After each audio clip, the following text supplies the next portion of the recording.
Assalamualaikum warahmatullahi wabarakatuh. Alhamdulillahirabbil alamin. Wassalatu wassalamu ala asrofil anbiya'i wal mursalin sayyidina Muhammadin wa ala alihi washabihi ajmain, amma ba'd. Pertama-tama marilah kita senantiasa menyampaikan kesyukuran kita hanya kepada Allah Subhanahu wa taala, karena sampai saat ini kita masih diberikan kesehatan dan afiat sehingga kita dapat hadir di masjid ini dalam rangka melaksanakan salah satu kewajiban kita, yaitu sholat subuh secara berjamaah. Kemudian daripada itu, untuk menyampaikan kuliah subuh pada subuh yang ke-25 ini, yaitu Al-Ustaz Haji Taufik Adam SE MHI. Kepada Ustaz kami bersilakan.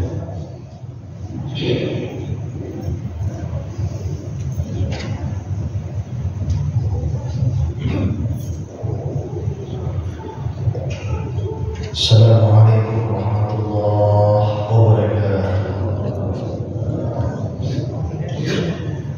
Bismillahirrahmanirrahim. Alhamdulillahilladzi ja'ala syahr Ramadan syahrul mubarak.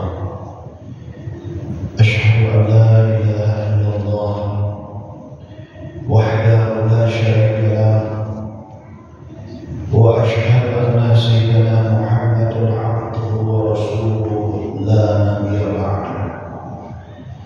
Allahumma shalli wa sallim wa barik ala sayyidina wa nabiyyina wa maulana Muhammad wa ala alihi wa sahbihi wa man tabi'ahum bi ihsan ila yaumiddin, amma ba'd. Yang kami hormati Bapak Imam serta Bapak Bisyara, yang kami hormati takmir masjid, Bapak Ibu hadirin wal hadirat, jamaah subuh yang insyaallah dirahmati Allah Subhanahu wa taala. Alhamdulillah wa syukurillah, kita sama-sama bersyukur kepada Allah Subhanahu wa taala pada subuh yang penuh barakah di bulan yang penuh maghfirah.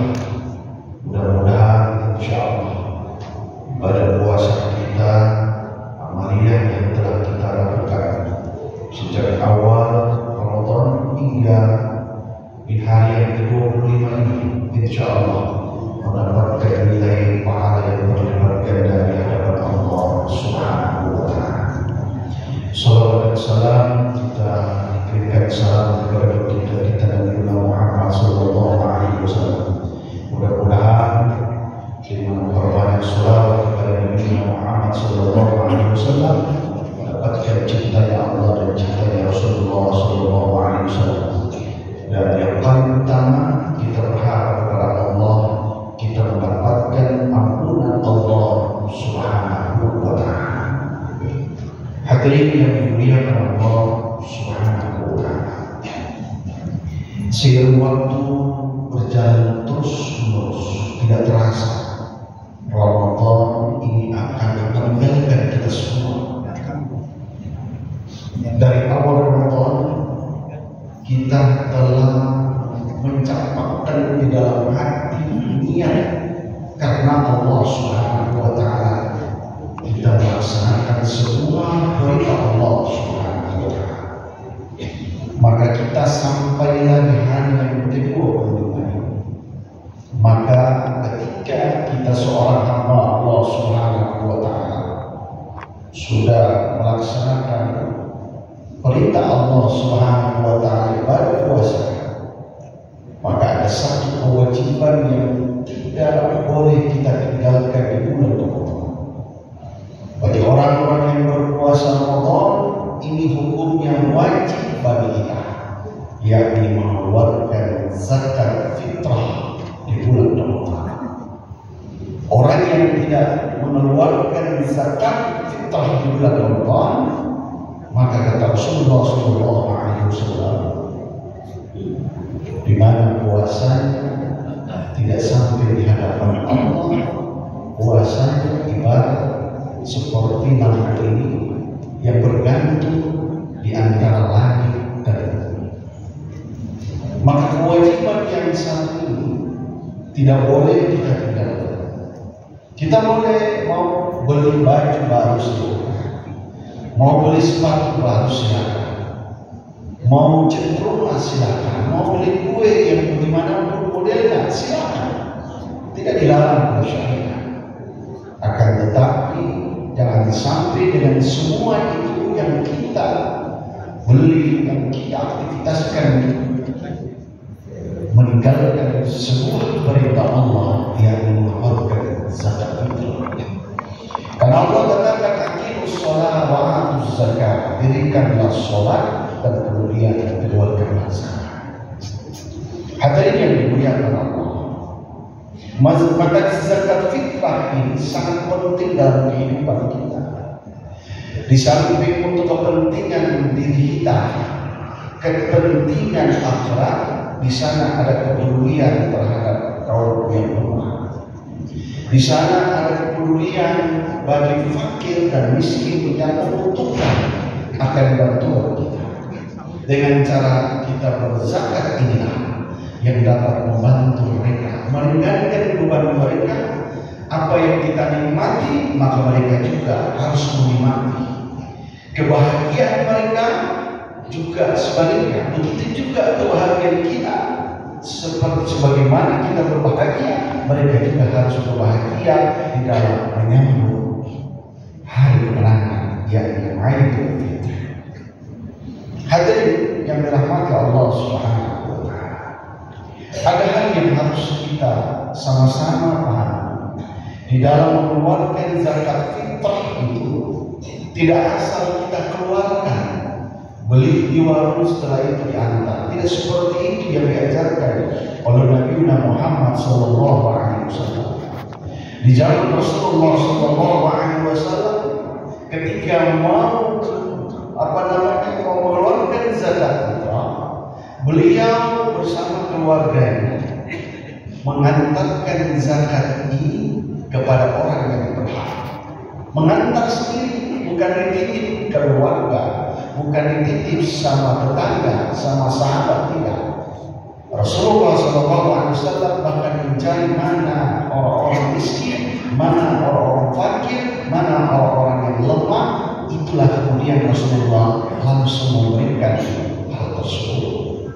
Nah, mengeluarkan zakat fitrah harus sebagaimana yang kita makan, itu yang kita keluarkan.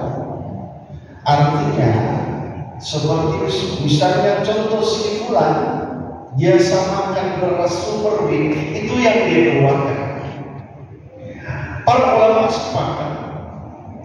ulama sepakat lebih afdal mengeluarkan zakat fitrah itu beras yang kita keluarkan yang lebih mahal dari apa yang kita makan. Misalnya di atas harga supermarket ada, kita ambil yang lebih mahal daripada supermarket. Itu lebih afdal dibandingkan kita yang diharuskan untuk diantar langsung oleh kepala rumah tangga. Diantar langsung supaya petugas daripada ambil zakat mengenal secara langsung, dan kemudian petugas doa dari ambil zakat dapat mendoakan kepada fulan dan fulan tersebut. Nah, inilah fenomena yang terjadi di umat Islam. Kadang-kadang hanya tinggi, kadang-kadang akan berberas malam begini, sehingga tidak terarah tentang persoalan-persoalan zakat. Hadirin yang dimuliakan Allah Subhanahu wa Ta'ala, ada pun hal yang penting juga yang kita ketahui di dalam mengeluarkan zakat bagi anak untuk memberikan zakat fitrah kepada orang tuanya, bukan mengeluarkan, memberikan zakat fitrah kepada anaknya tidak boleh. Anak hanya di antara kita fenomena yang terjadi di kalangan masyarakat umat Islam. Kadang-kadang karena dia malas atau gimana, itu selalu memberikan zakat kepada orang tua, memberikan nafkah kepada anaknya, bukan memberikan zakat.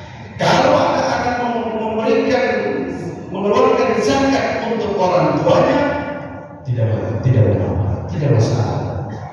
Dia niatkan orang tuanya yang ada di Palu, dia ada di Jakarta, mengeluarkan zakat fitrah untuk ibunya, untuk bapaknya, tidak masalah. Akan tetapi sebaliknya jangan memberikan zakat kepada orang tua, karena kewajiban seorang anak yakni memberikan nafkah, bukan zakat. Hadirin yang dirahmati Allah Subhanahu wa taala. Terus kemudian arah zakat kita kemana? Kalau tidak bisa kepada orang tua, kepada bibi kita tidak nafkahi, paman kita tidak nafkahi. Akan tetapi bibi paman itu harus masuk dalam kategori 8 golongan yang menerima. Kalau dia miskin, paman kita, dia hak menerima. Kalau bibi kita termasuk fakir, dia berhak menerima. Yang terpenting dia tidak keluar daripada 8 golongan tersebut. Hadirin yang dirahmati Allah Subhanahu wa taala. Begitu panjang kalau kita bahas tentang zakat fitrah, dan mudah-mudahan insyaallah kita yang sudah keluar zakat fitrah dari sejak pertengahan Ramadan sampai hari ini, mudah-mudahan insyaallah semua itu bernilai pahala yang Allah berikan kepada kita, dan kita berharap sampai akhir Ramadan kita tetap istiqamah dengan amalan kita. Mudah-mudahan Allah Subhanahu wa taala memberikan kesehatan, keafiatan kepada kita semua di dalam menjalankan ibadah puasa sampai dengan tuntas dan kita meraih